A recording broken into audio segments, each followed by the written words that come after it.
खुफिया हाथ, एक बदलता हुआ खित्ता, एक नई हकीकत।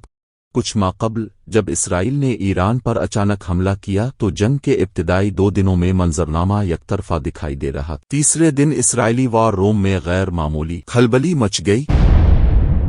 वहां किसी खुफिया मदद का जिक्र होने लगा और चंद ही दिनों में अमेरिका और यूरोप की जानिब से जंग बंदी की आवाजें बुलंद होना शुरू हो गईं। ये हकीकत किसी से ढकी छपी नहीं कि अस्करी तवाज़ुन के एतबार से ईरान और इसराइल में वाज़े फर्क है।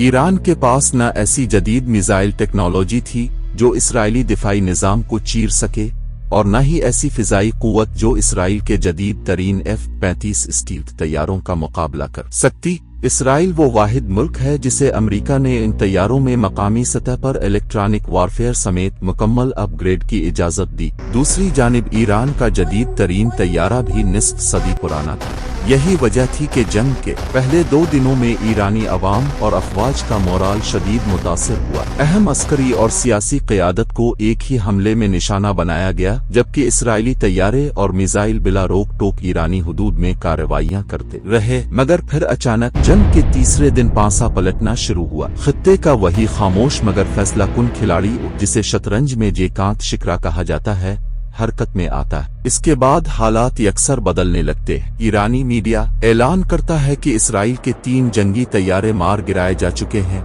जिनमें एक F-35 भी शामिल है। इसी दौरान ईरानी मिसाइल इसराइल के जदीद दिफाई निज़ाम को उबूर करते हुए अंदरूनी अहदाफ को निशाना बनाने लगते हैं। ये वो मंजर था जिसका इसराइली अवाम कभी आदी नहीं रहे थे। खौफ व हरास फैल जाता है, सायरन गूंजते हैं और अवाम पासपोर्ट हाथ में लिए एयरपोर्ट्स का रुख करने लगती है। इसराइली वजीर दाखिला मुल्क छोड़ने पर पाबंदी लगाता है। एयरपोर्ट्स पर बदइंतजामी और झड़पों की इत्तलात आती हैं, जबकि दुनिया हैरत से ये सब देख रही होती है। इसी दौरान एक मरूफ फ्रांसीसी सहाफी खुले लफ्जों में इस जंग में ईरानी मिसाइलों की कामयाबी को पाकिस्तानी मदद से जोड़ देता है। बाद अज़ां मुख्तलिफ बैन अल-अक़वामी अखबारात भी पाकिस्तान के खुफिया किरदार का जिक्र करने लगते हैं। इसराइल को दबाव में देखकर अमेरिका को अचानक अमन और जंग बंदी याद आ जाती है और कई ममालिक मिलकर सीज फायर करवाते हैं, जिसके लिए नेतन्याहू पहले ही ज़हनी तौर पर तैयार दिखाई देता है। जंग के फौरन बाद एक और दिलचस्प तब्दीली सामने आती है। ईरान और भारत के ताल्लुकात में कशीदगी बढ़ने लगती है। भारतीय अस्करी हलकों से तौहीन आमेज बयानात सामने आते हैं,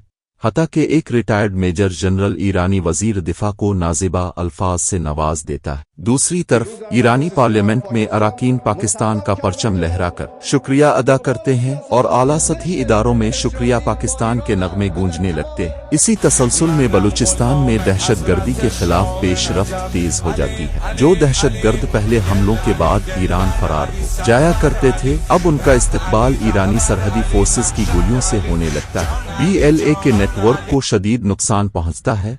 पंजाबी मुसाफिरों को बसों से उतार कर शहीद करने जैसे वाकयात में नुमायां कमी आती है और तज्जियाकार बलूचिस्तान में दहशतगर्दी के खात्मे की पेशगोइयां करने लगते हैं। अब तस्वीर वाज़े होने लगती है। ये खुफिया हाथ न चीन का था, न रूस का, न शुमाली कोरिया का, ये पाकिस्तान का हाथ था। इसीलिए आज इसराइल खुलकर भारत के साथ खड़ा नजर आता है और पाकिस्तान मुखालिफ सरगर्मियों में इसकी मदद कर रहा है। इसराइल जानता है कि जदीद तरीन टेक्नोलॉजी के बावजूद वो पाकिस्तान से बराह रास्त जंग नहीं लड़ सकता। इसीलिए खित्ते में रजीम चेंज, अफगानिस्तान और भारत के जरिए पाकिस्तान को घेरने की हिकमत अमली अपनाई जा रही है। मगर पाकिस्तान भी उन साजिशों से बाखबर है। पाक सऊदिया दिफाई ताउन इसी सिलसिले की एक अहम कड़ी है। इस मुआहदे के तहत पाकिस्तान को सऊदी अरब में ऐसा स्ट्रेटेजिक एयर बेस मुयस्सर आया है जो इसराइल से महज चंद मिनट की फिजाई दूरी पर है, जहां पाकिस्तान अपनी दिफाई सलाहियत और टेक्नोलॉजी मुंतकिल कर चुका है। अमेरिका ने दुनिया में जो